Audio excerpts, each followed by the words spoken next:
തെക്കൻ കേരളത്തിലും മധ്യ കേരളത്തിലും ഇന്നും നാളെയും ശക്തമായ വേനൽ മഴയ്ക്ക് സാധ്യത. തിരുവനന്തപുരം മുതൽ തൃശൂർ വരെയുള്ള 8 ജില്ലകളിൽ യെല്ലോ അലർട്ട് പ്രഖ്യാപിച്ചിട്ടുണ്ട്. അലക്സ് റാം മുഹമ്മദാണ് തിരുവനന്തപുരത്ത് നിന്ന് വിവരങ്ങളുമായി ചേരുന്നത്.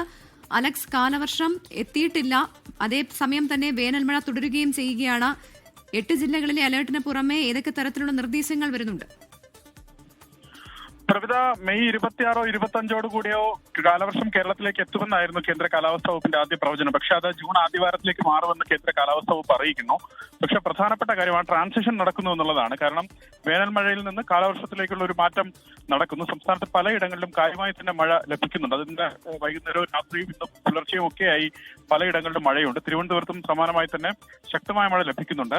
ഇന്നും നാളെയും തെക്കൻ കേരളത്തിലും മധ്യ കേരളത്തിലും ശക്തമായ മഴ തുടരാൻ സാധ്യതയുണ്ടെന്നാണ് കേന്ദ്ര കാലാവസ്ഥാ വകുപ്പ് അറിയിക്കുന്നത്.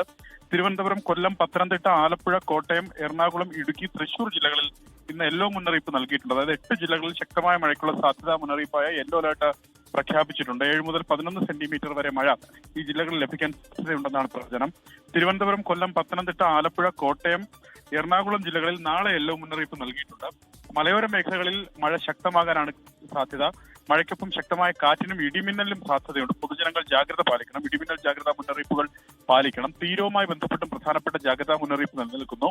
കേരള തീരത്ത് കള്ളക്കടൽ പ്രതിഭാസത്തിന്റെ ഭാഗമായി ഉയർന്ന തിരമാലയ്ക്കും കടലേറ്റത്തിനും സാധ്യതയുണ്ടെന്ന് കേന്ദ്ര കാലാവസ്ഥാ വകുപ്പ് അറിയിക്കുന്നുണ്ട്. മത്സ്യത്തൊഴിലാളികളും തീരദേശവാസികളും ജാഗ്രത പാലിക്കണം.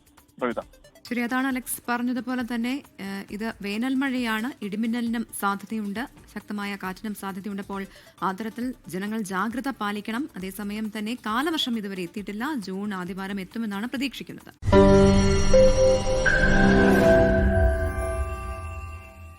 ലോകത്തെവിടെയായാലും ഏത് സമയത്തും 24 വാർത്തകളും ഓഗ്മെന്റഡ് റിയാലിറ്റി പാക്കേജുകളും എക്സ്പ്ലെയിനറുകളും വിശദമായി കാണാൻ ഞങ്ങളുടെ യൂട്യൂബ് ചാനൽ നിങ്ങൾക്ക് സബ്സ്ക്രൈബ് ചെയ്യാം.